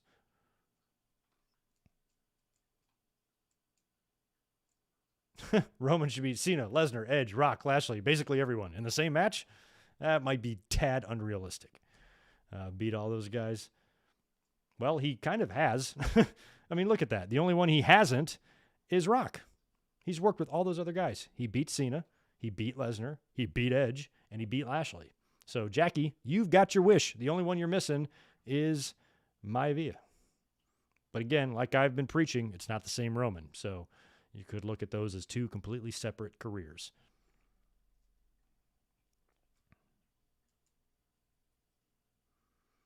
Roman and Seth being the next Rock versus Austin? Could be. Another thing, too, I was thinking about this tonight with Rhea Ripley and Charlotte. You know, I was bitching about how that is a feud and a rivalry that we should care about, but WWE sucks so much. They've just given us no reason to care with anything they're doing. Everything they've done on TV has been stupid. You know, it hasn't had the hate and the passion and the rivalry between the two. You know, I want to see these women kick out some cop car windows like they were doing with Ronda and Becky and Charlotte when they were like at each other's throats, type of thing. And it's lacking all of that. And I thought of a weird comparison here, but Rhea Ripley and Charlotte, they should be able to have what they should have done with Rhea Ripley is kind of bring her in similarly to how Mankind was brought in 96 and him and Undertaker worked that summer. They got Mankind over. And they got Mankind over as almost like somebody that's in the same genre as The Undertaker. Very strange gimmick, very weird, very mysterious in a lot of ways. And Charlotte and Rhea Ripley have had that comparison themselves. You know, Taker and Mankind physically did not look alike, but they both had kind of darker characters. Ripley and Charlotte have the comparisons, from a physical standpoint and, what they can do in the ring and stuff. So if you brought Rhea Ripley in and you put her over, you put her against Charlotte and have her pick up a couple of victories like Mankind did over Undertaker throughout the summer, to the point, then where Ripley gets a title shot like Mankind did at Mind Games, and then you can come back at the back end of the year and do the rematches and give Charlotte her wins back. But then in the process of all of that, you've now made Rhea Ripley, who came in and dominated, the most dominant. I mean, Undertaker did not lose like that back then. He lost at King of the Ring 96. That was a shocker. That was something we didn't see. King of the Ring, and then he went back to, well, actually, he lost at King of the Ring 95, too, to be honest, but that wasn't in a feud. And then right after 96 at SummerSlam, he lost again in the Boiler Room Brawl. And so, like, if you did kind of the same thing with Rhea, I would have just, instead of just bringing her right in, boom, you win the chamber or whatever she did to win the title, and then she wins the title, do it slower, have this road back to redemption. Try to tie into what happened last year at WrestleMania with her and Charlotte. And then she can debut the night after WrestleMania. And maybe Charlotte's not champ. She's just in the ring. Rhea attacks her from behind. I've never been the same since you beat me at WrestleMania last year in the empty arena. This is bullshit. And they have a little feud, a couple of pay-per-view matches. Rhea gets a couple of wins against her, and then maybe gets a shot at the title, falls short, and then faces Charlotte a couple more times, like Survivor Series or another pay-per-view and loses to her. And then the following year at WrestleMania, she comes back, wins the Rumble, that sort of thing. She's had a year to work with people, a year to battle Charlotte, get some big wins under her belt, try to get her character over more, develop her a little bit more. I mean, they just brought her right in. They were running the promos on Raw. We heard Rhea was going to be coming in. Next thing you know, she's going to be on Raw. And then boom, presto, bada bing, bada boom, title shot, and she's winning the title at WrestleMania. Slow it down. Nothing, you can't go as slow as you did in the 90s because the business moves a lot faster. I get that. But from a standpoint of bringing her in, just a little bit of thought here and some, forward planning and trying to write out some storylines, ideas, and directions for her to go could be so much more beneficial to her character in terms of evolution and stuff, because there's no legitimate reason that us as fans should hate Rhea Ripley. And most people don't give a fuck about what she's doing. And that's what I was complaining about yesterday. Look at Raw. 4 wrestlers involved in your 2 title feuds are great. Lashley, Drew, Charlotte, Rhea Ripley, all fantastic talents and workers. And WWE has managed to find a way to make none of us give a shit. Only this company can accomplish something that ridiculous. Thunderdome, COVID or no COVID, I don't care. That's absurd, because all those talents are good and these should be rivalries we care about. So I just think if they just write the show during lunch and then put it on TV 3 hours later. They don't think anything through. So I just think Rhea Ripley could have had a much better road to getting the fans used to her, on the main roster. And now, it's to the point where it feels like every single bit of that NXT magic is lost that she had before. I don't know if, those of you who have been following me for several years, when she won the title, it was like that December on NXT, right before COVID or whatever it was. That was one of the best NXTs I've ever seen, just watching her in there celebrating with the title, so intense after putting down Baszler. That was awesome. I'm like, this girl is going to be a mega star. There is no reason why she can't be every bit as good as Charlotte. She's every bit as physically impressive as Charlotte, and she's only going to get better. I don't even feel like that's the same person that I'm watching now.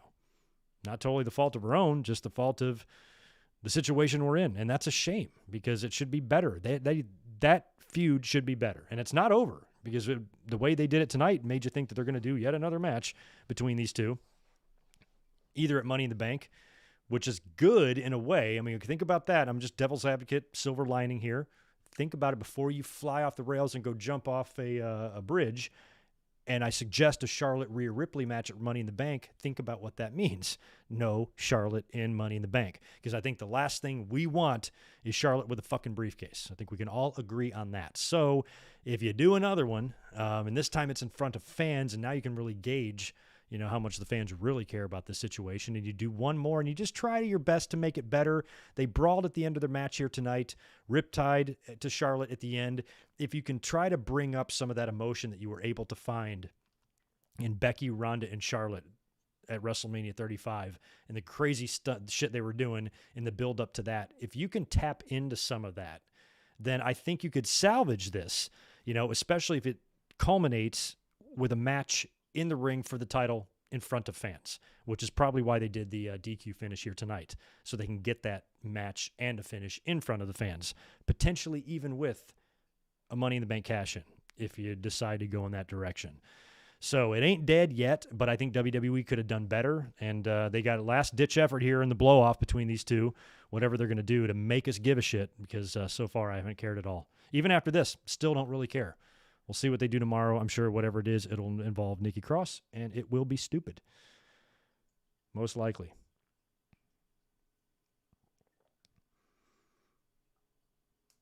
I don't think that's why no one cared about Drew and Lashley. I think there's just other reasons, too. I think a lot of people wanted Lashley to have different opponents, somebody different to wrestle. For those of just joining us, we're kind of hanging out here in the chat, answering some questions. I've already ran through the Money in the Bank card from top to bottom. We talked about every match. I gave it my grade, which I decided to give it a 6.8 out of 10.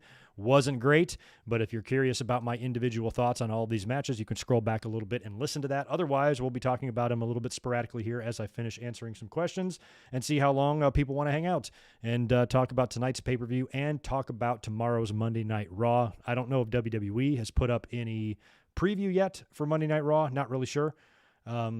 But you would think they're going to be setting the table tomorrow for Money in the Bank. So if we get some qualifying matches right away, that would be nice. I'm sure it's going to be, how many combatants, help me out, how many go in the Money in the Bank? Does it change every year, or is there a set amount? Is it 8? They can do 4 Raw, 4 SmackDown, or is it 6? 3 Raw, 3 SmackDown. What about 7? What about an odd number? What about 3 Raw, 3 SmackDown, 1 NXT? That would be cool. 1 NXT in both. 1 woman, 1 man in the matches. I'd be into that. And please, WWE, don't do the matches together at the same time. I'm begging you. Domination Warrior, appreciate the $2 from you. Who throws the best punches in wrestling now? I don't even know if I pay attention to that. I don't know. I've got to really think. This ain't the 90s where I'm like, Scott Hall, The Rock. You know who doesn't throw the best punches is Lex Luger. Bret Hart threw great punches too. No, Killicam, I am not a video game guy, unfortunately. I am illiterate, but I know I can play the shit out of some Mario 3. That's for sure. Liv Morgan. There's a name I wouldn't have even been on my radar for Money in the Bank. My sister. Why not? I'd be into Liv winning. It would be completely out of the blue, though. As much as I'm all for going with a surprise. Holy, like last year it was like Otis. I applaud WWE for trying, but that was dumb. I'm all for going with a completely random person because that's the way Money in the Banks should be. They should be unpredictable, and they should give people who otherwise wouldn't get a title shot an opportunity too. When you just put it on a big star, that's why I don't want Becky or Drew McIntyre winning the briefcases, because they don't need it. They're both going to have endless title shots throughout the rest of their careers. So putting it on a rando like Liv would be great, but you got to remember this particular Money in the Bank is the first show back in front of fans, your first pay-per-view back in front of fans. So they're going to want some big reactions here. So it's either going to be a top person or, it might be like an Aleister Black. We pitched a scenario for Aleister Black not long ago right here on the podcast. Something cool to where it's not even like he doesn't even come in and compete in the match. Maybe just maybe there's one less combatant, or I don't know what the hell happens. Lights go out, they come back on, and he's just sitting right on the top of the ladder. And he just unhooks it. I win. I think that would be a pretty big pop. He wouldn't even have to do anything physical. So somebody like Aleister Black would be fun. Kevin Owens, like I said, Sami Zayn, who I think the next step in their rivalry of Owens and Zayn, it needs to involve a championship and a briefcase. I would love to see Kevin Owens, who's still, I feel like we're owed some championship opportunities here. If he can find his way back to the WWE title or Universal title, and then Sami Zayn wins a briefcase, like maybe next year, cashes in on Owens, think about what that would mean for the rivalry and this long story between the two. It would be awesome. I mean, they did it with the Shield. They should do it with Sami, and it would put a world title on Sami Zayn. It might not be a long run. Sami, I can't see holding the title for like a year or anything, but it might be fun to give it to him and then have Owens beat him back for it, shortly after, because I think Owens probably at this stage in their career would make a better world champion. But I love Sami. He's like my favorite guy. We need a tag team. Give me Sami Zayn and Matt Riddle. Could you imagine that? Lock those two guys in a room and tell them to talk about politics and see where that goes and record it and drop a couple of joints in. Just go with it, man. I think it would be fun. Anjan needs to go now. I understand. Sometimes we all got to go. I appreciate it. Nikki, Big J, Nikki would be fun. And like I've said in the last couple of weeks since she's been on TV, she has just got unimaginable enthusiasm. And for somebody that they just jerk around, and she's so talented, so fun, no reason why they shouldn't put all the belts on her. And WWE largely forgets she's even there. So the fact that she's been on TV for a couple of weeks is nice.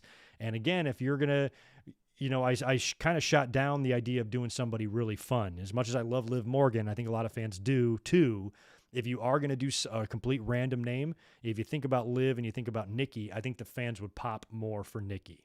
I'm assuming you mean Nikki Cross, Big J, and not Nikki Bella, because I think they're training for a comeback too. But if you mean Nikki Cross, which is what I think you mean, then that would be one I'm open to, because she's been on TV lately and we've seen her and the fans do love her. And I think that a full crowd, that would not be a briefcase victory that would be wasted. I think if Nikki Cross won the briefcase, she might get the loudest pop of the night. That's how far I'm willing to go with it. And WWE, why they don't see this and sense this among their own audience, I don't know. But can you imagine? There's 230 of you in the chat right now. Would anybody reject Nikki Cross winning? No, she's amazing. And at this point, based on what they're doing with her, how else is she going to get a title shot? She's going to have to win this briefcase anyway to potentially get that. So if she's able to win it, it'd be like, Otis winning it last year, but instead, maybe do it right and have her cash in and win. It would be fun. I'd be all for Nikki Cross for Money in the Bank. 100%. Cesaro, Big E, or AJ for men's. Cesaro and Big E, yes, I wouldn't want AJ. Only because, again, AJ's AJ. AJ's a legend. I think title matches can come for him without it. He's tag teaming with Omos right now, and they're the champions. Adding a briefcase to that equation isn't really necessary, especially when you can do so much more fun stuff. And I want it to go on somebody that, that's charismatic. Like Big E would be perfect. Cesaro would be a little more serious. Cesaro would be like Benoit winning it or something, where Big E, he's going to put waffles in there. You know what I mean? Like Big E's going to have so much shit in there. He's going to toss it out and all that stuff, man. It's going to be awesome if he wins it. So yeah, he'd be one. Kevin Owens, Big E. I like those options a lot. I like Aleister Black. Cesaro I would like, only because it would translate likely into a title win for him, I would think. Especially if he's able to beat Roman or something. It would be pretty cool. Zayn G, appreciate 5 more from you. Have Orton feud with Lashley. Have Riddle win the case. Have Riddle help Orton defeat Lashley and Riddle cash in on Orton. Hey, having the briefcase in there with Riddle and Orton could be a lot of fun too. We did talk about the potential Randy Orton and Bobby Lashley title match between now and SummerSlam, to where you can have maybe Riddle cheering Randy Orton on and helping him get ready for the big match and, you know, training like Rocky style with him. That might make for some fun vignettes, although then you'd be making kind of a mockery of the title and stuff. But it would be funny, especially if Riddle is really there to help back him up and Orton falls short, you know, and is upset by the loss, but Riddle is there to kind of, you know, pick him back up. And I said this earlier, not that Orton needs a, you know, motivational speech, but Riddle might be the one to refocus him into challenging for the tag team titles. But Kofi might be a more likely option for a little in-between match for Lashley. And we've talked about possibilities of New Day doing something. They're teasing a little bit. I mean, how many times can these guys win the tag team titles? You've already got Big E separated on another show. You know, is there any more pieces to the puzzle? Do you want to break them up or not? You know, at this point, I love the New Day so much. They're one of my favorite tag teams of all time by this point, since they've been there so long. I'm fine with WWE treating them like the Undertaker streak and not doing it. But if they did do it, you got a pretty good opportunity here, because MVP is the one that's trying to stir up the pot between them. He's the right guy to do that, since he was a part of, you know, Kofi Mania and that touching video of him backstage with Shad Gaspard, who's now passed away, and watching Kofi win and all of that tie-in. You know, if the New Day, if they do want to upset this brotherhood in storyline, at least they're doing it in a direction that they probably are more comfortable with doing it with MVP and Kofi, and, you know, they probably want to make it right. And I pitched the idea for them to do the King of the Ring tournament. Xavier Woods has been making it very clear throughout the years that he wants to win the King of the Ring tournament. So you could have Xavier go heel. Feels like MVP's trying to coax Kofi into his camp and split away from the weak link of Xavier. But what if this is a Ted DiBiase, Luger, Tatanka situation? And MVP pivots, goes over to Xavier instead, and the whole thing was a swerve, and they fuck over Kofi. And now Xavier is with MVP. He's the King of the Ring, and he's with Lashley, I guess. Could happen that way. I don't know. But if they're going to break them up, this might be their best or last chance to really do it, because at least there's a story there, and I guess you could suspend your disbelief enough to think that, okay, maybe and nobody else is going to get through to Kofi or get through and be successful in stirring up and driving a wedge between the New Day, but maybe MVP is actually the guy to do it. Who knows? Don't know. I don't even know where I stand on it, really. You know, part of me really does want to see the New Day stay together forever, but is that what they want? Does Xavier want to branch out from the trombone? You know, he's a great worker. So if he wants to venture out in singles and go after the King of the Ring, I say let him, and I say give him the damn crown. Not sure how the King of the Ring is going to work this year, now that they've conflated the King of the Ring tournament winner with the King of Wrestling, because Baron Corbin's crown was defended on SmackDown and Shinsuke won it. But the King of the Ring title is never defended, but the King is defended, so WWE kind of forgets which one is which here, and Shinsuke's the holder of the crown. But then when the next King of the Ring comes around, does he have to defend the crown? It's like I mentioned the comparison yesterday. I said, it's like, who would defend their Andre the Giant Battle Royal trophy? It's essentially the same thing as what they did last night with Shinsuke and Baron Corbin. Makes no damn sense. So at least when you have a match for the briefcase, you're actually getting a contract. But here you're just getting a goddamn trophy. I don't know what the point is. Don't know. Shayna winning is your pick. What if Lily wins? What if Lily comes back from being in timeout? She's grown some bigger arms, and they bring her puppet ass in there. No, wait, she'd have to be a combatant in the match. Never mind. Let's not have Lily win the Money in the Bank. I don't know why y'all even subscribe to me. I can't believe I suggested something so absurd. My fault. I take full responsibility for that stupidity. Forget I said it. Watch WWE pull a WCW 2000 and have Shane McMahon win the briefcase. No, let's not do that either. You got to remember, Money in the Bank is in front of an audience. We got to have big winners. I know you're joking there, Killer Cam, but yeah, Shane McMahon winning, that would suck, man. God, you talking about getting booed. Is that really what WWE wants to do? Their first show back when it should, or essentially, I mean, I know WrestleMania kind of counts, but, this is truly back in business. WrestleMania had that catchphrase. This is the true back in business, coming up on the 16th on that Friday Night SmackDown and then Money in the Bank weekend. That's going to be it. So if WWE begins pissing off the fans on night one, I'm just going to have to pull the plug on being a fan in general. Even WWE, as dumb as they are, I don't think they can screw up the return to a live audience. Not even they can mess that up. It's just going to be too big. Sheamus. I don't know. Sheamus becoming Mr. Money in the Bank again, cashing in on Bobby Lashley on the night after WrestleMania 38. That's long-term. I don't think the fans would like that. I'm a fan of Sheamus. That dude puts on great matches, but I don't want to see him as champion or Money in the Bank briefcase holder.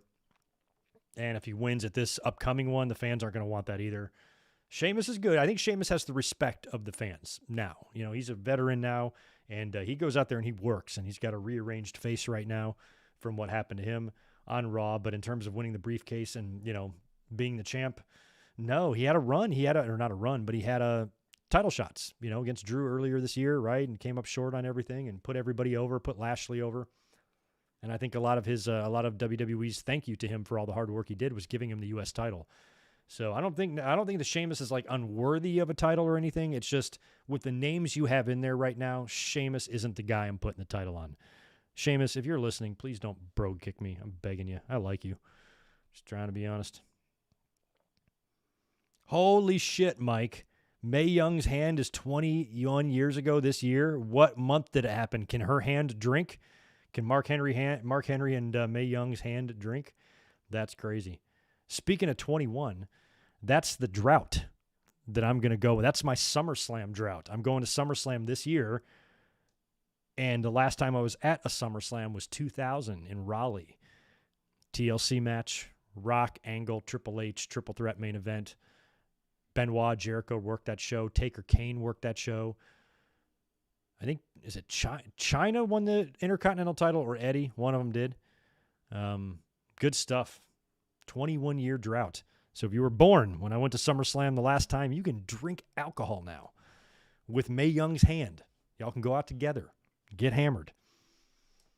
Maybe you can find a hammer and get hammered with the hammer. I don't know. Jesus Christ.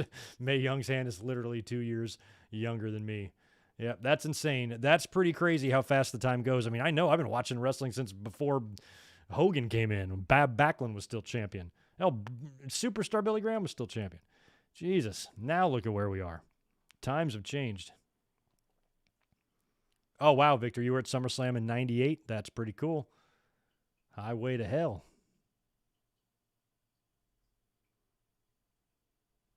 Sheamus is your 14th favorite wrestler. That's great that you have a list and you know where he stands. He's never been IC champion, huh? Yeah, I guess you're right. That's weird. Cena's never been Intercontinental champion. Undertaker's never been Intercontinental champion. All right, on. You live in Wake Forest. Nice. Out there in the West, Winston-Salem area. I'm a beach guy. I'm going to North Carolina next month in July. Spending some time out there with my homies.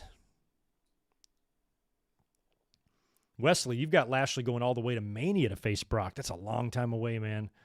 It's a long time away. If you're going to do Lashley and Brock, I almost don't think you could make it to Mania unless Lashley just kept the title the whole time. So I'd be fine with Lashley holding the title this long, or that long.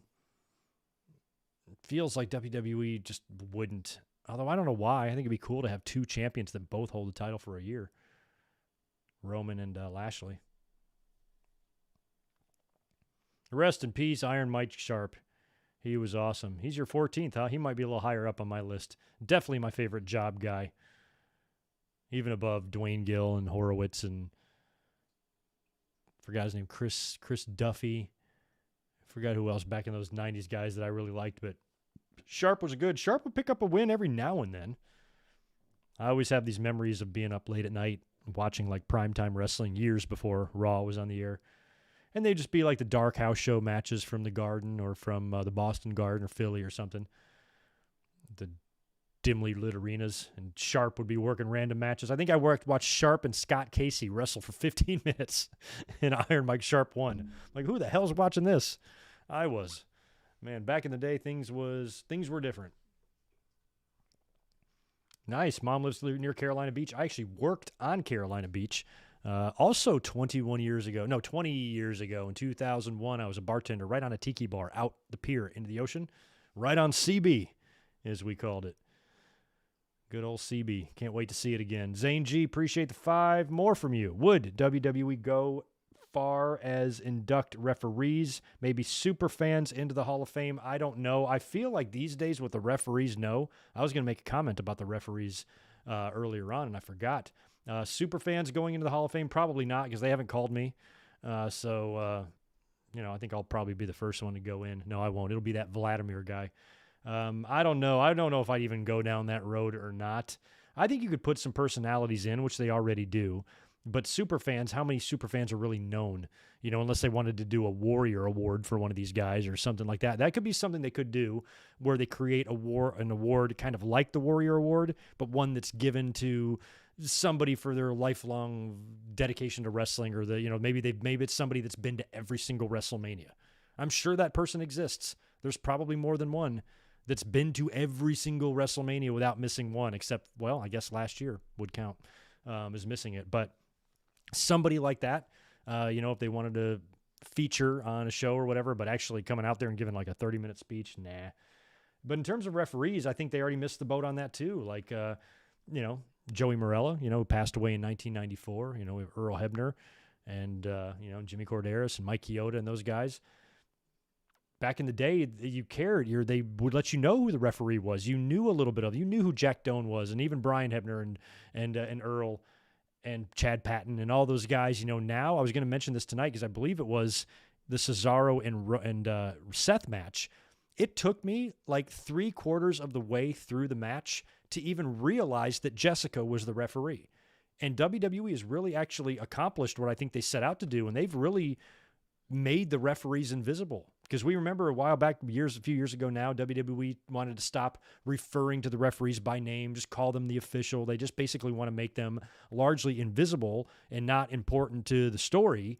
And I think they've accomplished that, because I completely just blur out the referees. I never even pay attention to who they are. Where back in the day, you kind of had to do that. Some of the referees had angles.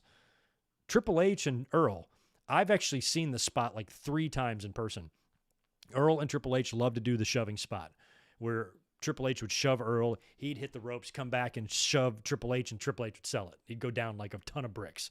And I saw them do that on live events, on TVs. They would constantly do it. Earl had little issues with people that they would always bring up or mention and things like that. And a lot of times, Jim Ross was so good at this too, because he was a storyteller and everything wasn't so rigid in terms of what you can talk about and saying your buzzwords and repeating the same shit over and over. He could just go with the flow. So Jim Ross would talk about the referees and who they were. And a lot of them at that time had been with the company a long time. Corderas and Chioda and those guys, they were working the late 80s with a mullet. And they stayed all that time, where now I'm sure there's officials that have been there a long time, but I can't even tell who they are. I don't know their names. I don't know one official's name, except I think Jessica. Is it Jessica? I forget her last name now. Referee Jessica. She's the only one. I feel like I know AEW referees better, because Aubrey and Mike Knox and the other little bald guy, my other twin brother. They're all there. So it's different now. WWE wants the referees invisible, and they've accomplished that, because I don't even think about the referees anymore. Where before you'd recognize who was in there. Teddy Long was an official in WCW and WWE. He had stints in both. You always paid attention to the refs back in the day. You don't do that now. It's a shame. Triple H fired Earl. Yeah. Was I at that show?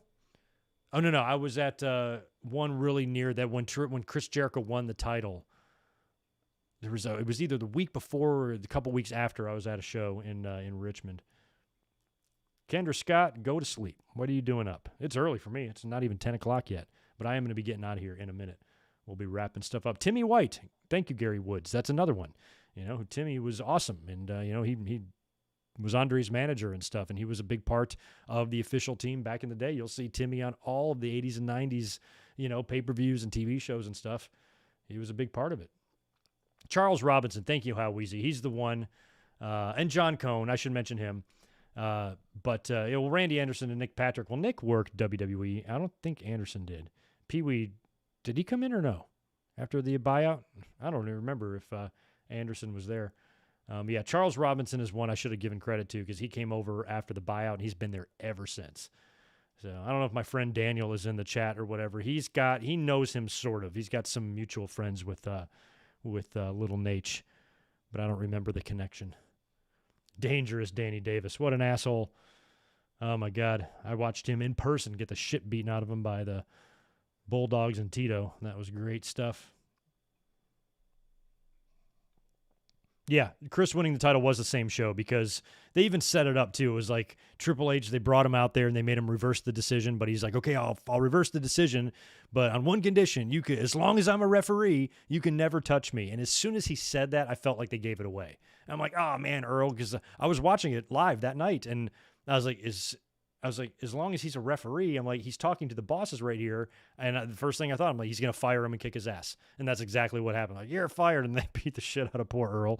Earl should have just said, you can never touch me ever. Like, why did he say the official part? Like, that's Earl's own fault. He deserved what he got that night because he should have thought that through. Come on, Earl. Be smarter than that, bro. But yeah, that was fun. That was an awesome night when Jericho briefly won the WWE title.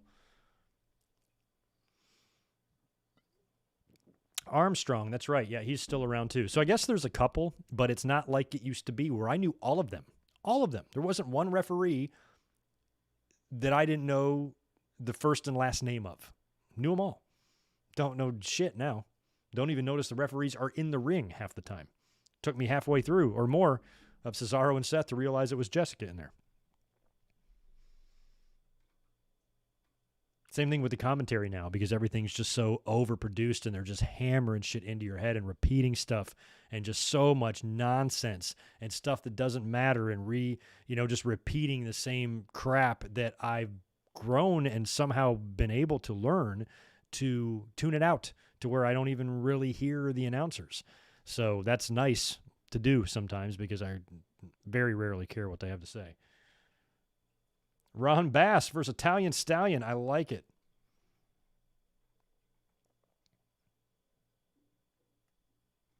Ron Bass, man. I always remember that when he got to WWE, near the end of his run there, they did the deal with Beefcake. And he cut up Miss Betsy. And Bass bloodied up Beefcake and knocked Beefcake out of the SummerSlam match with Honky Tonk Man that Warrior took his place in and beat him in that classic match. By the way, that reminds me, tonight, it's on right now. Maybe some of you may have already watched it, maybe not.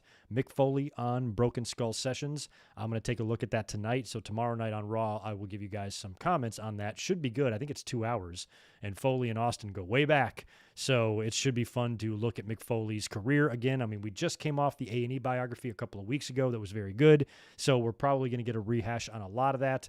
But it will be cool to see them shoot the shit and talk to each other. I saw one clip online today of Foley saying, because he said this many times, he talks about how he's offended that he's kind of, and he's defensive about, not offended, but maybe defensive about being known for that one thing, jumping off the Hell in the Cell and everything. And I totally understand that, but I'm like, bro, you're the one that jumped off the cage. You can't do that and then expect not to be remembered for that. So even though I've always understood Foley, wishing that his body of work was more appreciated, I think that it is. I don't think of Foley just for that. I think casual fans do. We appreciate Foley's entire career. I'm sure when he's in public, he's probably asked about that match the most because I think it's fair to say it's the first thing that comes to all of our minds, but it's certainly not what I define Mick Foley as. And he said this so incessantly over the years and repeated it so many times. I almost want to say, Mick, I think, I understand, but I think you're selling the fans short a little bit. I think there's many of us, most of us do appreciate your work, do appreciate everything else you did, do appreciate your career. I was already a massive Mick Foley fan way before he dove off of that cage. So, to me, that just made him even more legendary. Didn't define him for me. And I think a lot of fans, a lot of you probably feel the same way. To where, we all think about that spot because you're never going to not think about that. But I don't think it's the only thing we think about. But Mick should have thought about that. When you plan to do something that insane, that's never going to be topped, that nobody's ever going to do again, what do you expect? Don't jump off the cage if you didn't want to be remembered for it. You know what I mean? So I would think that he should have known that, because it's not one of those situations where like, we didn't expect it to take off the way it did. You should expect that if you dive off of a 20-foot cage and you annihilate yourself through an announce table, that nobody is ever going to forget that. So I don't know what you want from us, Mick. If you didn't want that, don't be diving off. Don't be cage diving. You know what I mean? So Foley always cracks me up with that. Like, I kind of get it, but give us some credit, bro. We love you. We love your career. He's been fantastic, and he deserves a ton of respect just for being a good person in wrestling. Not only did he have a brilliant career and a different career, he's one of the best people to ever come through the business. He's not an asshole. He's not a dirtbag. He's not a drug-addicted piece of shit. He doesn't cheat on his wife. He's just a good old-fashioned family man who's nice and kind and positive all the time. So that's what I think of Mick Foley. When I think of his career and his legacy, I think of that. I don't just think about the Peter Pan off the top of the cage. I think of everything, and I think I'm not the only fan that does that. I'm sure a lot of you do too. So reach out to Mick on Twitter. Tag him. Say, Mick, I just want to let you know I don't think of you only for the Hell in the Cell. I like you for this, and this too. Give him some support. Mick needs our help. He needs us, y'all. Go tell him you love him. I don't know. Well, people don't talk about Rikishi's cell fall more. I don't think it was that impressive, to be honest with you. I remember, like, they were trying to do stuff. They had that crazy Hell in the Cell. So after that, once Mankind sets that bar, it's like, I think WWE at that time felt like they couldn't have a cell without having something somewhat insane happen. But nobody can take that bump again. Help me out. Was there a Hell in the Cell match between Foley's bump and Armageddon? Oh, yeah, I think I was at one at WrestleMania 15. And what did they do? They got crazy. They hung the Big Boss Man. So I think WWE was under this impression that they had to do, I was at another one, Kennel from Hell. I was there too. I'm lucky enough to say I was in the audience for Kennel from Hell. So again, what did they do? They got crazy. They hung Boss Man in one cell. They put a blue bar steel cage inside of another. So they always had to do something crazy. By the time we got to Armageddon, they felt like they needed a bump. And Vince isn't going to let anybody do what Foley did, so they drove the truck out there, which then added 6-7 feet, or maybe 5 feet, to the height of the drop, and you had an obvious crash pad, because otherwise, why the fuck are you driving a truck of sawdust to the ring? Did they ever explain what they were even doing out there? Oh, I think they were trying to tear the door off. That might have been it. But why that truck that has a whole bunch of padding in the back of it? Why not just a dump truck, a Zamboni? Just get Kane out there to rip it off. It was, I think it was 2 staged and 2 set up. And as soon as it went out there, I watched this pay-per-view live with my friends. We knew somebody was bumping onto that. We just didn't know who. Turned out to be Rikishi, who just flat back bumped into it. And it was a great wide shot, spectacular looking, with Rikishi falling backwards. But at the end of the day, nowhere near what Foley did. Like I said, the bar was set too high. So I think it was just a more forgotten bump. You can't top Foley. That bump came a year and a half after Foley. So it's still fresh. It's still fresh in our minds. So that's why. Mike Witt, no, the dogs were not humping me. I was lucky to avoid their humping. Oh, you mean humping each other? Yeah, I think they were humping. I know one of them took a shit or a piss on the floor. I remember from my seat, we had really good seats. I was, first level, eye level with the ring, few rows up. Excellent, view. But what I remember of the dogs more than anything was the barking. There was ruff, ruff, ruff. I could hear them barking. I guess maybe I was too far away to really notice what the dogs were doing. I was trying to watch the action in the ring. But I don't recall seeing them with my own eyes humping, but I'm sure they were. They were humping, they were shitting, they were barking. Just a disaster. So I guess I was the last person. I was one of, 12 12,000 sets of eyeballs to be the last people to see the blue bar cage. I don't think it's made an appearance since. They painted it black and did it at St. Valentine's Massacre, but that was before. Yeah, that was before this match. So, yeah, I think I was the last person to see the blue bars alive. Hopefully they're still alive. Probably in the warehouse somewhere. Yes, Chris, Bobby did retain. He had a little bit of help and shenanigans from MVP, who was able to find his way into the cage after a ref bump, which basically made it a handicap match, and Bobby was able to score a roll-up pin. Yes, you heard me correctly. Roll-up pin over Drew McIntyre to retain the title. Not my favorite finish. Yeah, Foley, same thing with him going through the cage a couple of months later, or a couple months earlier than that. I completely forgot about that, Victor, when his retirement match. And again, they wanted to do a spot, but you got to protect Mick, so they gimmicked it. That cage just broke away, easily, and he landed in the ring that was gimmicked with a big pad and everything. So, once Foley did that, everything they tried to do was just not going to be as good. And Foley had to nearly kill himself at the Royal Rumble in '99 to just try to keep that reputation going of the craziest bastard in the business. So he did it himself.